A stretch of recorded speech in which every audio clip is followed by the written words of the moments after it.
Hello everyone, I hope आप सभी बहुत अच्छे होंगे। देखिए, आज जिस सवाल का जवाब हम ढूंढने की कोशिश कर रहे हैं वह बहुत ही पुराना सवाल है। और वो क्या है? क्या हमारे पति हमारे परमेश्वर हैं? क्या हमें परमेश्वर समान ही उनकी आराधना और पूजा करनी चाहिए? उनकी हर बात का सम्मान करना चाहिए? तो सबसे पहले हमें यहाँ जानने वाली बात क्या है कि आखिर परमेश्वर कौन है, आखिर हम उसको क्यों पूजते हैं। देखिए, परमेश्वर वो है जो हम सबकी भलाई के लिए काम करता है।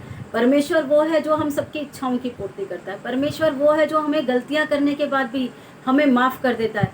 और जिस भी पुरुष में ये सारी योग्यताएं हैं वो जरूर ईश्वर तुल्य है। लेकिन हर पुरुष ये कहे कि मैं परमेश्वर हूँ क्योंकि मैं पति हूँ, क्योंकि मैं पुरुष हूँ, वो संभव नहीं है।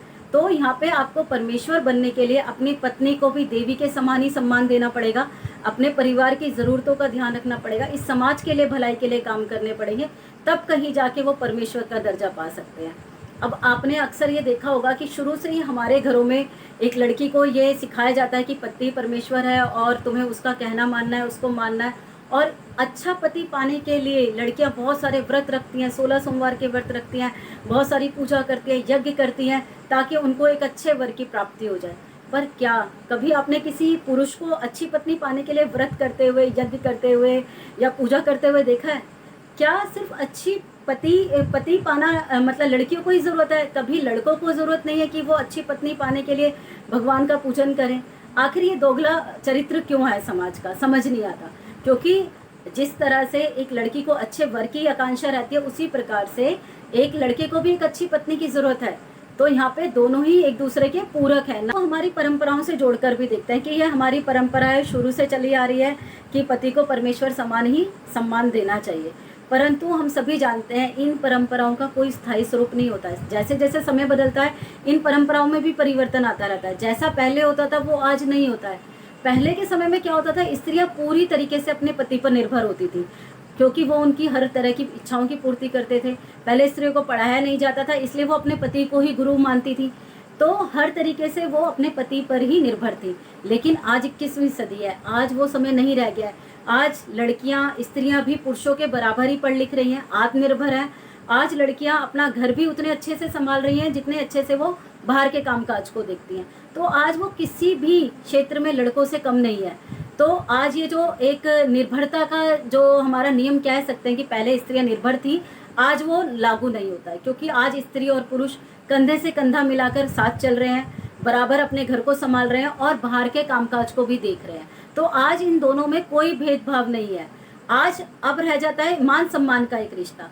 अगर पुरुष अपनी स्त्री को पूरी तरीके से मान सम्मान देता है, इज्जत देता है, उसकी भावनाओं की कद्र करता है, तो ज़रूर ही उनकी पत्नी भी उसको उनके साथ ऐसा ही करेगी, वो भी उनको वैसा ही दर्जा देगी। पर यहाँ पर एक बराबरी का रिश्ता है कि अगर पति उसे देवी के समान इज्जत दे रहा है तभी वो परमेश्वर के समान इज्जत देगी। अगर आप एक स्त्री का मान सम्मान नहीं कर रहे हो, उसकी ज़रूरतों का ख्याल नहीं रख रहे हो, उसके परिवार, उसके बच्चों का ख्याल नहीं रख रहे हो, तो वो आपको बिल्कुल भी परमेश्वर नहीं मानेगी। उसके लिए ज़रूरी कि पहले आप एक अच्छे मनुष्य बने। परमेश्वर बनना तो बहुत दूर की बात है। हिंदुओं में शादी के समय अग्नि के समक्ष शास्त्रों के अनुसार कुछ वचन दिए जाते हैं, एक दूसरे को 7 फेरे लिए जाते हैं। उन वचनों और फेरों का भी यही महत्व है कि वो अब से एक लड़का और लड़की एक दूसरे के प्रति निष्ठावान रहेंगे, एक दूसरे का मान सम्मान करेंगे और सदैव ऐसे कार्य करेंगे जिसमें उनके परिवार और समाज की भलाई हो। तो यहाँ भी कहीं ऐसा नहीं कहा जाता है कि अब से इस स्त्री के लिए इसके पति ही परमेश्वर है, या अब से इसको एक अपने परमेश्वर की आराधना छोड़कर अपने पति की आराधना करनी चाहिए। यहाँ पे सिर्फ एक दूसरे का मान सम्मान करने और एक दूसरे के साथ मिलकर चलने की सलाह दी जाती है। कहीं भी ऐसा नहीं है कि एक पुरुष को परमेश्वर का दर्जा दिया जाता है। यहाँ ये जानना जरूरी कि कौन से पति परमेश्वर की श्रेणी में आते हैं। देखिए, परमेश्वर की श्रेणी में वो पति आते हैं जो राम की तरह हैं। राम जी ने राजा होके भी अपने एक पत्नी धर्म के वचन को पूरा समय निभाया। जब सीता जी अकेले वनवास भी चलेगी तब भी वो उनसे अपने आप को अलग नहीं कर पाए हैं। उन्होंने कभी ये ख्याल नहीं आया अरे मैं तो राजा हूँ, मैं दूसरी शादी कर लेता हूँ, मेरे को क्या किस चीज़ की कमी है। पर नहीं, क्योंकि उनका जुड़ाव अपनी पत्नी की अंतरात्मा से जुड़ा हुआ था, इसलिए उन्होंने कभी भी दूसरे विवाह के बारे में नहीं सोचा। अगर पति रावण जैसा, कंस जैसा है तो क्या वो परमेश्वर समान है? क्या कोई भी स्त्री उनकी पूजा करेगी?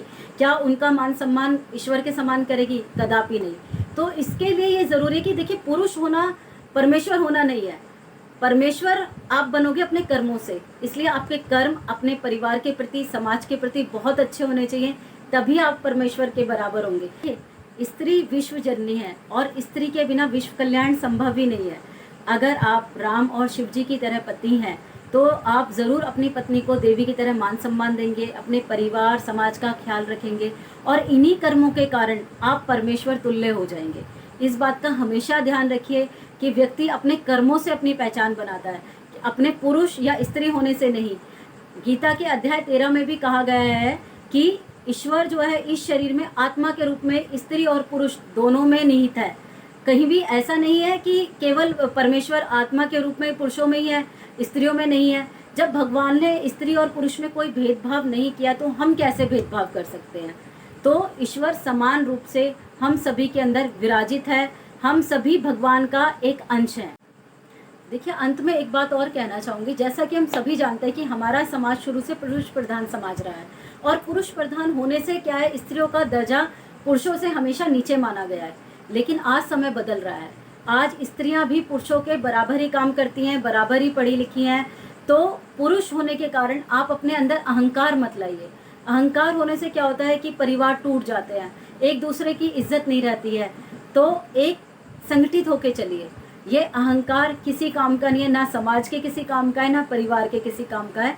इसलिए अच्छे कर्म कीजिए और सबसे पहले परमेश्वर बनने से ज़रूरी है कि हम एक अच्छा मनुष्य बने, एक अच्छा इंसान बने, कि हर कोई हमारी मिसाल दे। आप क्या सोचते हैं इस बारे में? कृपया कमेंट बॉक्स में ज़रूर बताएं। धन्यवाद।